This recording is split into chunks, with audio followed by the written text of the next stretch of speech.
Una railway સ્ટેશનમાં સુવિધાઓ આપવા લોકોની માંગ. ઉનાના અખિલ ભારતીય કોળી સમાજના રસિક ચાવડા એડીઆરએમ ભાવનગર અને રેલવે મંત્રીને પત્ર લખી માંગ કરી છે કે ઉના તાલુકો વિકાસની દ્રષ્ટિએ પછાત તાલુકો છે અને તેમાં પણ રેલવે સેવાનું પણ પછાતપણું આ વિસ્તારને છે.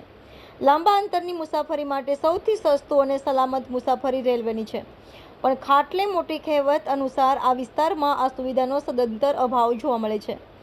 ઉના રેલવે સ્ટેશનને માત્ર ફ્લેગ સ્ટેશન આપવામાં આવ્યું છે. લાંબા અંતરની ટ્રેન ઉના, સુરત અને ઉના મુંબઈની માંગણીની આ વિસ્તારની રહી છે, પરંતુ રેલવે તંત્ર દ્વારા કોઈ જ કાર્યવાહી કરવામાં આવતી નથી. દેશ જ્યારે આધુનિક રેલવે સ્ટેશનો, બુલેટ ટ્રેનો, હાઈસ્પીડ ટ્રેનો, મેટ્રો ટ્રેનો ચાલતી હોય ત્યારે અહીં રેલવે સ્ટેશનમાં બેસવાના તૂટેલ બાકડા, ન તો પીવાના પાણીની વ્યવસ્થા, શૌચાલયનો અભાવ જેવી પાયાની પ્રાથમિક સુવિધાઓ પણ નથી.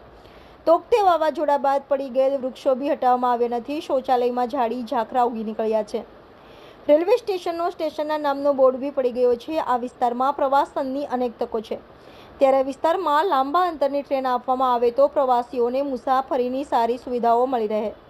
રેલવે સ્ટેશનનું આધુનિકીકરણ, પ્રાથમિક સુવિધાઓ, બ્રોડગેજની સુવિધા મળે એવી ઉના તાલુકાની જનતા વતી રસિક ચાવડાએ માંગ કરી છે. સંવાદદાતા સાગર ડાભી સાથે cameraman મોહમ્મદભાઈ, Diu mirror news, Una. ત્યાં વસે ગુજરાતી, ત્યાં સદાકાળ ગુજરાત. પોતાના સાંસ્કૃતિક વારસો, સાહસિક વૃત્તિ અને કર્મઠતા માટે જાણીતા ગુજરાતના સૌ નાગરિકોને આજ ગુજરાત સ્થાપના દિન નિમિત્તે રસિક ચાવડાના હાર્દિક શુભકામના. રસિક ચાવડા, પ્રદેશ પ્રમુખ, સંવેદના ડેવલપમેન્ટ ફાઉન્ડેશન, ગુજરાત. મેં ભાવનગર ડીઆરએમ કચેરી એક પત્ર લખ્યો છે. ઉનામાં રેલવે સ્ટેશનમાં અસુવિધાઓ બાબતનો આ પત્ર છે. પત્રમાં જણાવ્યું છે કે દેશમાં જ્યારે મેટ્રો ટ્રેન, બુલેટ ટ્રેનની વાતો થઈ રહી છે, ત્યારે છેવાડાના ઉના શહેરમાં અને તાલુકાના રેલવે સ્ટેશનમાં સુવિધાઓનો અભાવ જોવા મળે છે.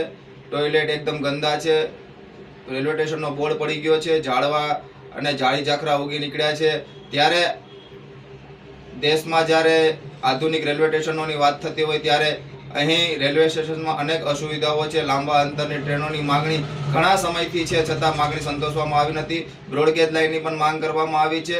અહીં નજીકમાં પ્રવાસન સ્થાનો હોવા છતાં રેલવે કનેક્ટિવિટી શૂન્ય છે. માત્ર 2 ટ્રેનો, એક સવારના અને એક સાંજે ટ્રેન આવે છે, બાકી એક પણ ટ્રેન આવતી નથી. ત્યારે આ વિસ્તારની પ્રવાસન સુવિધાઓ માટે અને રેલવેની કનેક્ટિવિટી માટે મેં અગાઉ પણ માંગ કરી હતી. ત્યારે માંગ સંતોષાઈ હતી અને રેલવે સ્ટેશન રિપેરિંગ કરવામાં આવ્યું હતું. ત્યારબાદ ઘણા સમયથી આ રેલવે સ્ટેશનમાં એકદમ ગંદકી, ટોયલેટ, બાથરૂમમાં પીવાની પાણીની સમસ્યાઓ વગેરે સમસ્યાઓ છે. ત્યારે આ બાબતે ઉચ્ચ કક્ષાએ રજૂઆત કરી છે અને વહેલી તકે આ વિસ્તારમાં સુવિધાનો વધારો થાય એવી માંગ કરી છે. નમસ્કાર મિત્રો, હું ફિરોઝ ઈરાની આજે તમને એક નવી વાત કરવા આવ્યો છું. દીવ મિરર ન્યૂઝ જોતા રહો, સબસ્ક્રાઇબ કરવાનું ભૂલતા નહીં અને શેર કરવાનું પણ ભૂલતા નહીં. સત્યની સાથે જોડાતા રહો. નમસ્તે મિત્રો, હું છું ચાંદની પરમાર. આપની મનપસંદ ચેનલ એટલે કે દીવ મિરર ન્યૂઝ ચેનલને લાઈક કરો, શેર કરો અને ફોલો કરો. અને હા, તેમાં દરરોજ તાજા સમાચાર જોવાનું ભૂલશો નહીં. દીવ મિરર ન્યૂઝ દરરોજ લાઈવ અપડેટ. ગુજરાત રાજ્ય, દેશ, દુનિયાના તમામ બ્રેકિંગ સમાચારો નિહાળો દીવ મિરર ન્યૂઝ ચેનલ પર.